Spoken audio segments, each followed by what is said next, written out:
So Sandy, if you want to introduce our special guest to kick off Elderly Empowerment Month, June 2021, that would be wonderful. Hello, everyone. I'm Sandy Enderby, Executive Director of the Ashland County Council on Aging, and I want to welcome everyone to our kickoff. It's supposed to be breakfast, however, next year, we promise it will be back in full force and we'll have everyone into the agency. Today, I have a special guest with me. He's actually my best friend, but he is the Staff Lieutenant for the Highway Patrol, Chad Enderby. He is stationed out of Cleveland, but he covers 6 posts.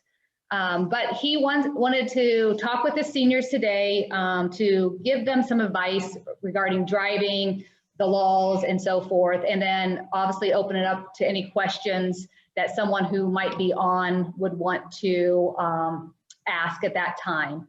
I just wanted to say really quick that we here at the agency is getting busy, getting ready for everyone to come back. We are going to be opening up July 6th here for congregate dining from 11:30 to 1:30.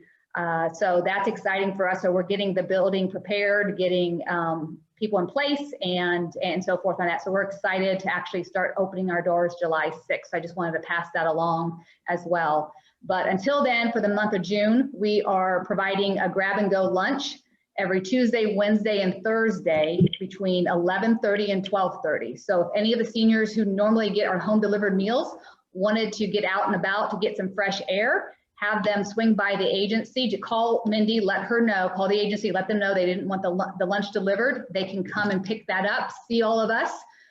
Some days we have some special sponsors also helping give out a little extra treat as well while they're there. So it's always fun for that part. So if anyone's interested, please let the nutrition department know and we can get you scheduled to have your lunch be picked up and we can see everyone and get you in that routine of coming back to the agency, seeing us and so forth on that. But that's all I have right now. So I'll turn it over to my guy, Staff Lieutenant Chad Enderby. Thank you. Good morning, everyone. Good morning. First of all, any veterans out there watching right now, happy Memorial Day, belated Memorial Day. We were thinking of all of you yesterday as our troopers were out serving the public and trying to keep our roadways safe. We did have a pretty successful Memorial Day weekend compared to last year. There was a lot of traffic moving this year as people were getting out and moving about. And at least in our district, my district, we were fatal crash free, which is our goal, especially on the summer holiday months, is to put extra people out, make sure our guys stay extremely busy, try to keep those roadways safe and keep those fatal crashes from happening. So we had a successful Memorial Day weekend. The weather on Friday and Saturday wasn't the greatest, but we got through it. So anyways, as Sandy said, I am a 29-year veteran of the Highway Patrol, currently the Assistant District Commander for the Cleveland District, the largest district in the state.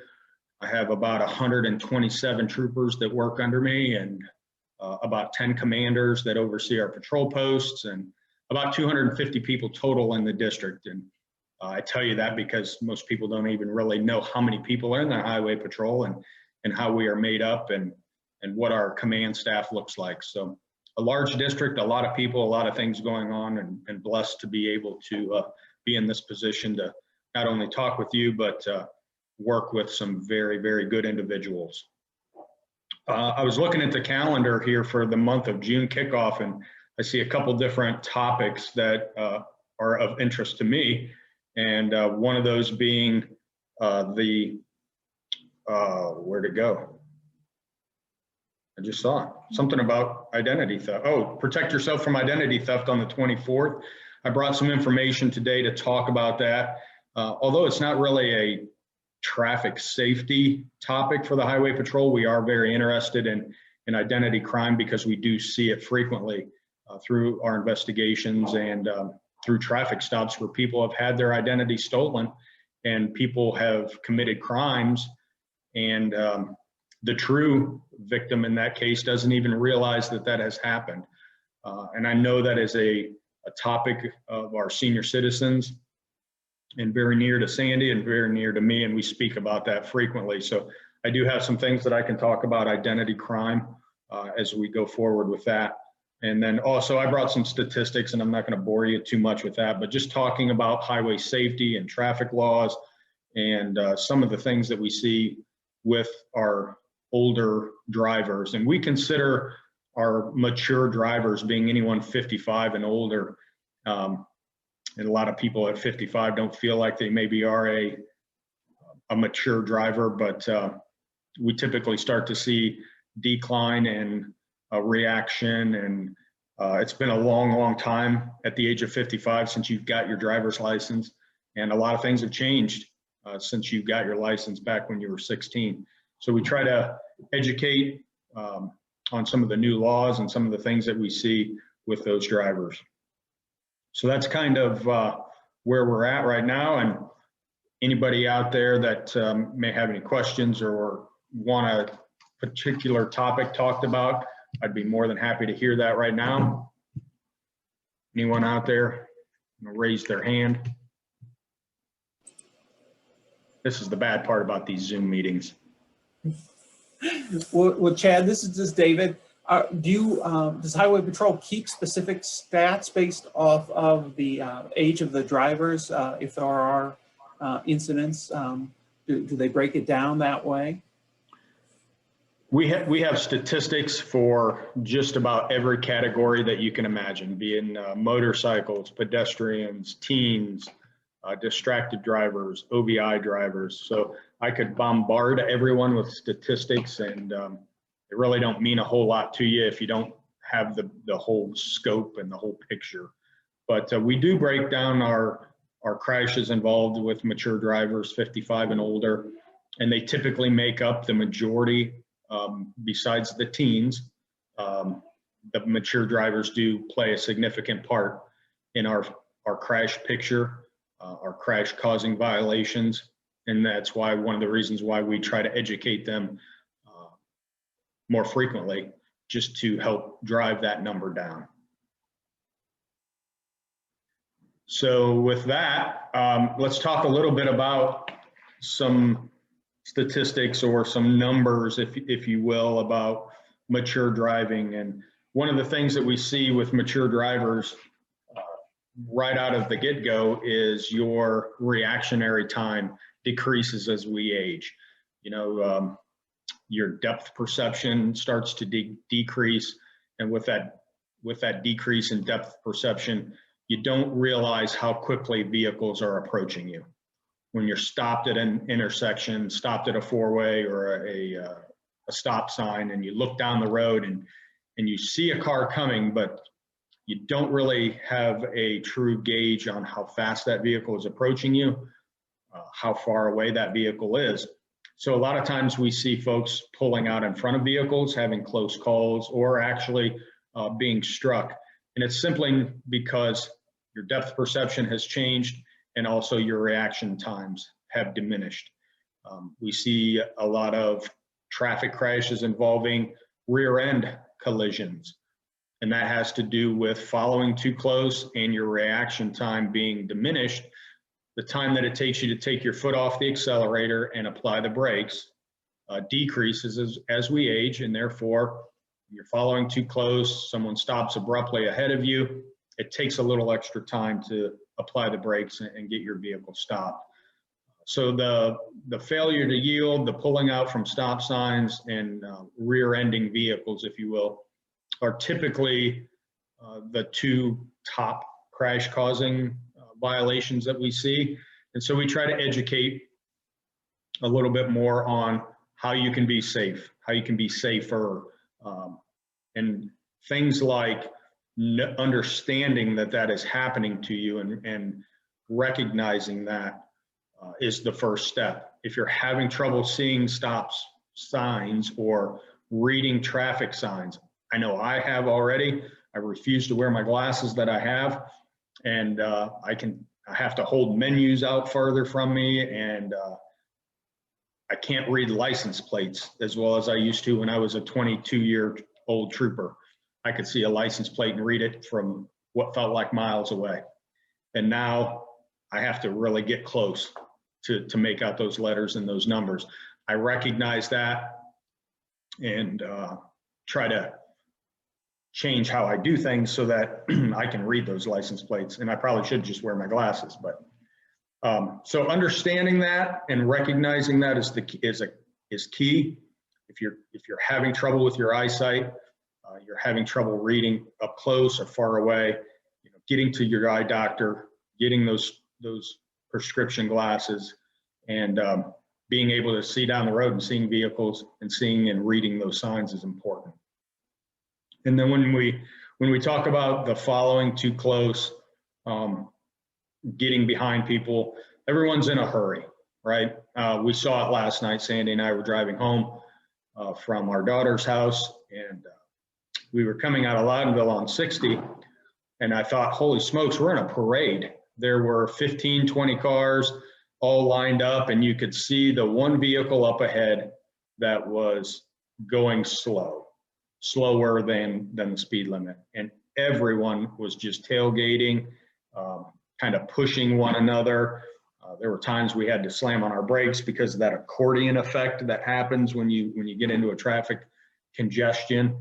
And most likely a mature driver was up in that lead vehicle and didn't feel safe driving at 55 miles an hour on a 2-lane windy curvy road. But my point was, everyone's in a hurry, right? They were pushing that car.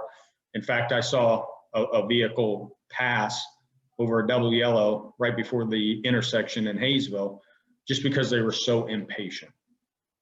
So that following too close is a result of being impatient and not understanding that at 55 miles per hour, you're traveling at 80 feet per second. So every second that goes by, 80 feet at 55 miles an hour. And we know that it takes approximately 1 second for your brain to identify the brakes ahead of you have come on, take your foot off of the gas, apply the brake, the vehicle to start to react. We know that takes about 1 second. So 80 feet per second takes you a second to put your foot on the brake. You can see how when you're following someone at 15, 20, 30, 40 feet, that rear end collisions occur. So we encourage you to put about 80 feet for every 1 mile per hour, or I'm sorry, at 55 miles per hour, we encourage one vehicle length for every 11 miles an hour to allow for that 1 second reaction, that 1 second gap. And that's for a driver who is, I would say, younger, maybe newer to driving. We know that our reaction times diminish as we age. So it may take even longer than 1 second for you to apply those brakes. And those are also under perfect weather conditions and perfect road conditions. Obviously, traffic or the condition of the roadway plays a significant factor in how long it will take for you to stop your vehicle. On Friday, when it was pouring down rain, the roads are slick. It takes a little bit longer. So you want to give yourself some more distance when the roads are wet, when it's snowing. If you're on, the difference between gravel and concrete affects how fast. So a lot of those things come into play when we talk about following too close, but just give yourself plenty of distance. You should have 4, 5, 6 car lengths between you and the car ahead of you. And unfortunately, when you're on the interstates and you're on those 2-lane roads and you allow that distance between you, people often see that as an opportunity to cut in front of you, and you have to constantly adjust and constantly reevaluate the traffic conditions that are in front of you. So, any questions about the failure to yield or the pulling from stop signs and following too close that I can answer or we can talk about? I don't want to just continue to keep rambling on here about this stuff, bore you all to death. David, how many? No, It's just us, Chad, at this moment. Oh, okay. But, you know, yep. So Oh, I no, kind of thought maybe there were people logged on here that we were gonna talk about. We talked about vision. We talked about some of the reaction times. I would encourage folks that have had their driver's license for a long period of time. I was just on the site, the website this morning looking around, and if you go on to AARP, if you have access to the internet or the computer, if you go on to AARP, there's a couple different links on that website that I would encourage you to go to. One of them was a traffic safety quiz, and I actually took it this morning, passed, thank goodness, but I wanted to share that quiz, but I wasn't really sure how we were all going to do that with this thing being live or on Zoom. But it talks about traffic laws and some traffic laws that have changed since you got your driver's license 20, 30, maybe 40, 50 years ago. And it was kind of an interesting quiz. Some of the answers were a little bit tricky, but I thought it was good, and wanted to just encourage you to take the time to maybe look onto that website, take that quiz, see how many laws have changed since you got your driver's license. And then lastly, yeah. I'm sorry, what was that? What was the link to that quiz again? I actually just went onto the AARP website, and there were links on there about traffic safety and several different links on there for mature drivers, and they can just click around on there and find that quiz. And Chad could probably send it to me, and I could send it to you, David, if we can't, and you can post it on this. Yeah, you could easily cut and paste that link into this, and that way they could just click on it easy and not have to go searching for it. All right, thank you. Yes. And then I'll just talk briefly a little bit about identity theft and identity crimes and the scams that go on with our seniors and how easily people prey on our senior citizens. And I brought a pamphlet and a brochure that is off of our website, off the Ohio Department of Public Safety website. And I could easily send that to you as well. And there's some good things in here about tips on how to help protect your identity, protect your information that's easily accessible and out there. And the first one starts with social media. I don't know how many of our mature seniors are on social media. I know several of them are. And one thing that we encourage you to do is refrain from posting your personal details on social media and make sure that you restrict those that can view your account. They also talk about not friending people that you don't know. If you aren't friends with them in real life, I guess, why would you be friends with them on social media as well? So abstain from using your social media accounts to sign into your cell phones, applications. Those are an easy way to get hacked as well. So that they talk about that on social media. And then reducing the access to your personal identifying information by removing your name from marketing lists. That's the telemarketers. Get on that do not call list. Remove your name from those bureaus like your credit card services, Equifax, TransUnion, those types of things. Ordering your credit report once a year, it's free. You can do that once a year. Make sure that the accounts that are open are truly accounts that you opened and someone else didn't do that. I thought this one was interesting because I know for us, we don't write a lot of checks anymore. I think I maybe write 1 or 2 checks a month, but I know in the past we paid everything by check, and you got your canceled checks in the mail, and I'm sure there's still folks that still do that, but storing those canceled checks in a safe place.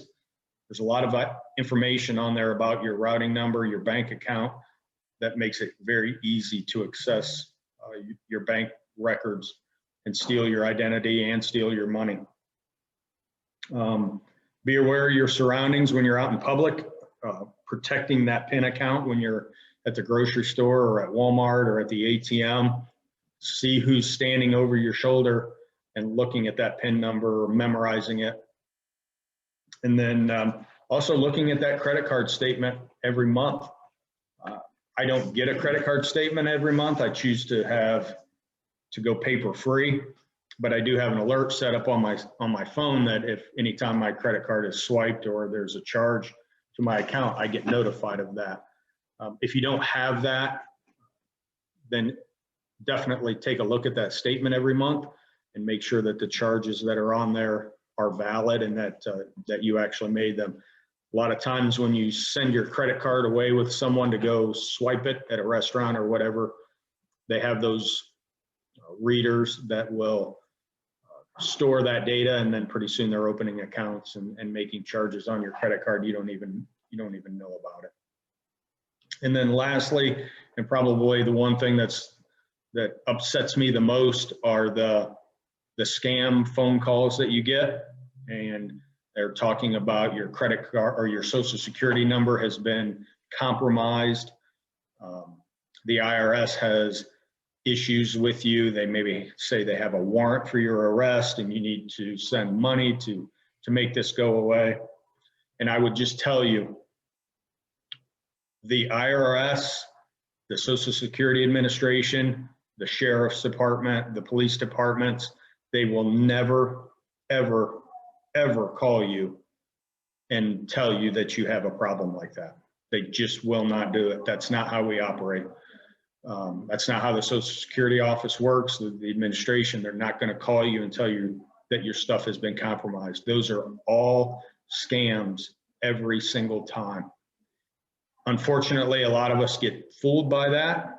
They're very good at what they do. They're very convincing, and pretty soon they have access to you, all of your funds, and they can wipe you out and make it very, very difficult to get that back if you ever get it back. So those phone calls, I get them several times. It seems like several times a day, but at least once or twice a week, I have a phone call that I ignore because I don't know the number. And then there's a voicemail on my phone telling me that my Social Security number has been compromised, that the IRS has issues with my taxes or something along those lines, and they want you to call them back and make that go away.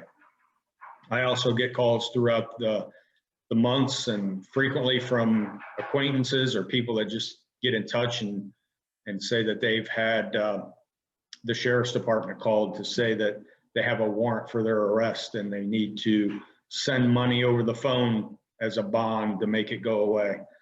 Those are 100% always fake. They're false. Please do not get wrapped up into those. Do not take them seriously. I know you probably will want to. The best thing that you can do is call the local police department or the Sheriff's Department here in Ashland and ask to speak to someone and report that.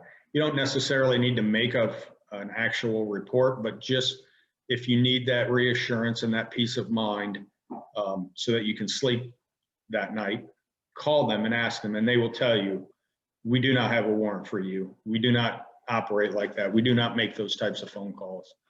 So please never give your bank account information. Never return that phone call and give them your routing number on your credit card or your checks. Those are always 100% a scam. They'll try to tell you you have family members that need you to wire money to them. There's a whole host of scams out there. So please understand that, know that, and rest assured that that is always a scam. If you need to call someone back or you really truly feel like maybe this is legitimate, call a family member, call a friend, and just run it by them. Yes, you can call the Council on Aging, and they will help you through that process, and they will help you determine whether or not it's a legitimate source or it's fake. But please take the emotions out of it. Take the, I need to do this right now. Nothing along those lines needs to be done right now. There is no emergency when it comes to those things. But they're hoping to snag you on the fact that you need to do this right now. We need to take care of this. We need to put this to bed. They'll use all kinds of terms. Just take a step back and call someone, verify, and you'll find out quickly that it was a scam and they were just trying to steal your money.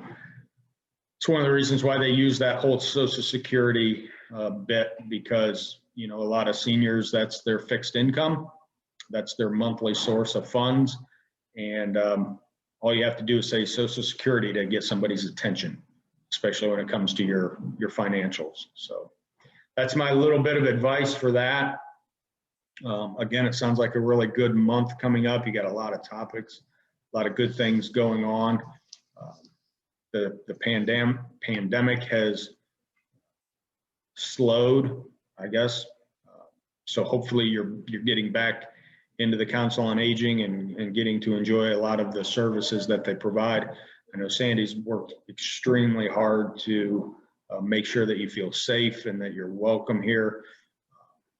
It is her passion. It is my passion as well, just in a different field. Mine has to do with traffic safety and writing tickets.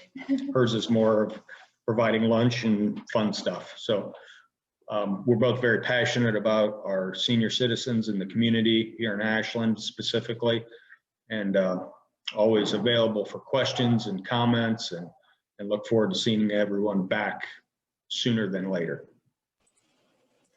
Well, thank you, Chad. I appreciate that, and appreciate you and Sandy doing our kickoff event again this year. And as Sandy said, I hope we'll be doing it in person next year, Sandy.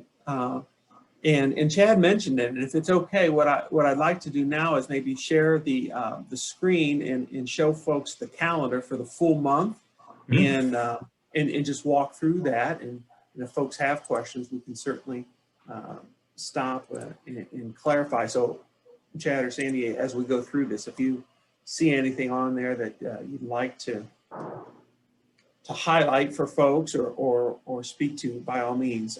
Can you see the calendar on your screen, Sandy and Chad? Yes. Okay. So as you can see, the June 1st is today, and this is the kickoff event with Chad, and we really appreciate him covering all the topics that he has. There are a series of 3 different Zoom webinars that the Attorney General's offices agreed to partner with us on. And the first is tomorrow, Wednesday at 1:30, and it's on senior scams. Again, Chad mentioned some of them. So if folks are interested in hearing a little bit more about senior scams, that'll be tomorrow at 1:30. And when we go to the second page of this calendar, there'll be some more specific links or information if you want to take advantage of that. And then next week, there's a couple things on the 8th, which is, again, a Tuesday, June 8th. Safe Haven in the JFS, Jobs and Family Services, will be working together on a training, what is elder abuse and what can I do? And again, for those of you that haven't taken part of Elder Abuse, Elder Empowerment Month, we really started this through the Older Adults Coalition some years ago to bring awareness to elder abuse, which is the 15th World Elder Abuse Awareness Day. But we wanted to kind of not only spotlight Elder Abuse Awareness Day, but also talk about and have opportunities for more empowerment and positive kinds of learning throughout the month. So that's how this whole month of activities got started. But we always like to have at least one training or educational session on elder abuse and what we can do, what you can do if you're concerned about someone you know that might be being abused. So our friends at JFS and Safe Haven are partnering this year to do that training on the 8th at 11 a.m.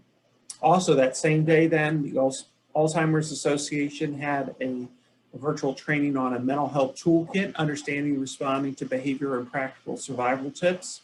So those are 2 events on the 8th. And again, once we go to the next page, you'll see some additional details. Wednesday the 9th, another number 2 in the Attorney General's series of webinars, this one on cybersecurity.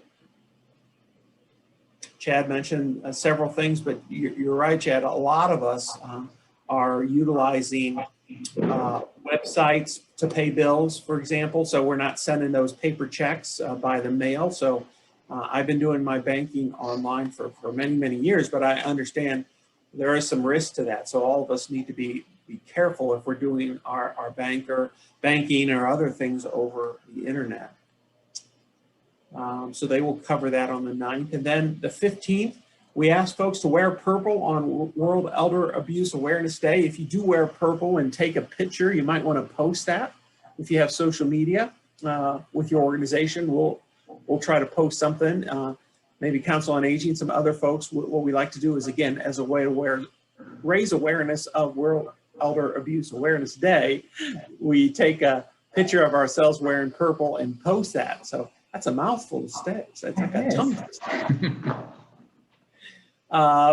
And then on the 16th, there is a big event. And Sandy, I don't want to put you on the spot, but if you could talk a little bit about, because Council on Aging is the host for the Spreading Hope for New Beginnings drive-thru. If you want to talk a little bit about that for folks. Sure. Yeah, unfortunately, we did not, was not able to have our senior fair that we normally do at AU every year last year or this year because of the pandemic. So we thought what would be a great idea, and our board of directors, it was kind of their idea to come up with a fundraiser for us to help with our remodeling of our agency, and our chairs have been really abused. So the funding towards Spreading Hope for New Beginnings, it's going to be an outside senior fair from 11 to 1 o'clock. It's $3 per ticket, and we still have tickets available. And that will include, so far we have about 40 vendors that will line up in the Ashen County Fairgrounds, and you'll be able to drive through.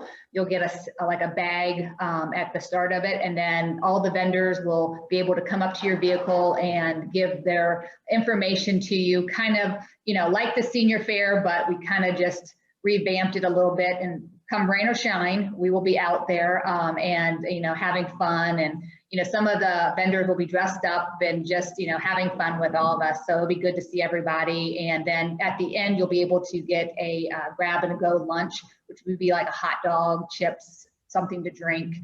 So you can then go and have lunch, with your friends somewhere at the park, or just to get out and about for a while. So so that's, really exciting. And, we've never done this before, but it might be something to continue to do, in the future. We still love our senior fair at AU, and we hope to get that back next year.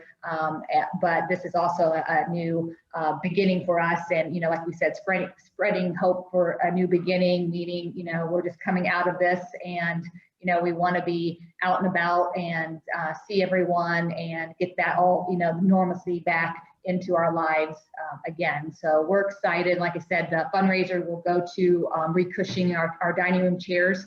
We have about 110 chairs that need some love. They've held up very well. The frames are good, but the cushions are really, Chad's sitting on not a nice one. I should have him get up and let you see it. But so it will be, the chairs will be redone with that. But like I said, we have about 40 so far vendors. The last day to buy tickets, I don't know if I said that or not, is June 8th. So we can get a count and so forth on that. But we're looking forward to seeing all of the vendors and all of the clients through on the 16th. Yeah.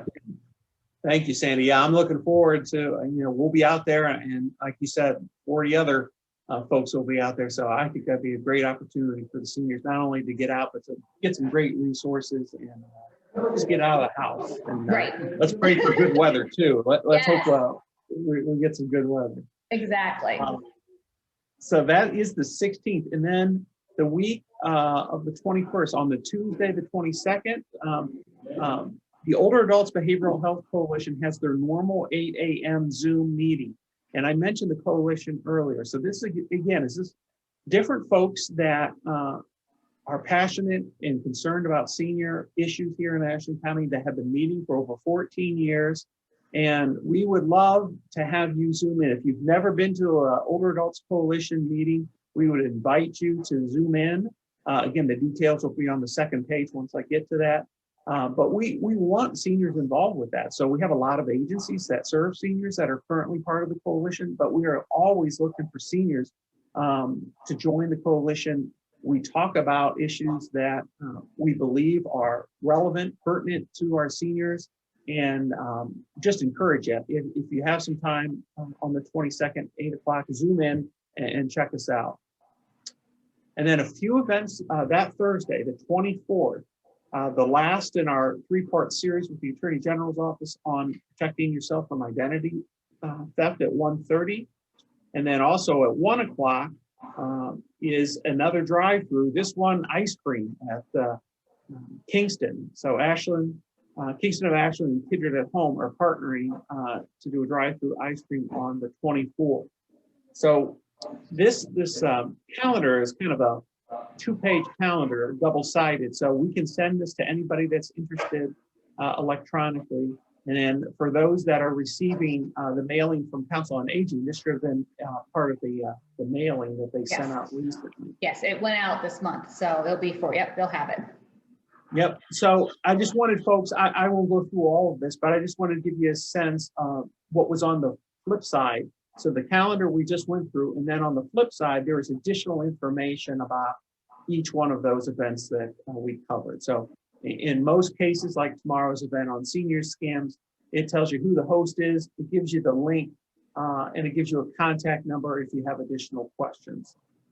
So that's pretty much the same format for most of these events. So we want folks to attend. We do plan to record like we're doing now and then posting those on the board's YouTube channel for folks that couldn't make it, had a conflict, but are still very interested in the material that's covered during that event. And I did also want to thank some of the Older Adult Behavioral Health Coalition members here in this last section. You can see some of the folks that have been attending regularly for many, many years. And we just appreciate everybody that's part of the coalition. Again, we want to invite folks that maybe have never attended a meeting to come and check us out and maybe join the coalition. Again, there's no charge, it's free. Everybody volunteers their time. We keep the meetings to an hour or less. I can guarantee you that because I know everybody has other things to do. So.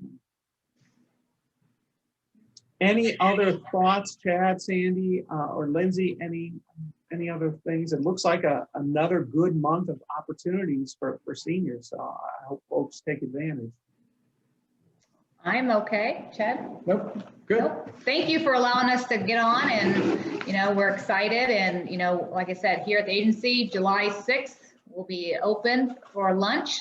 So please, anyone who's ready to come out and see us. But if you want to do the drive-through, it's this month, offering Tuesday, Wednesday, and Thursday. So we're looking forward to it. All right. Thank you very much. Have a good rest of the day. Thanks again, Chad. Bye.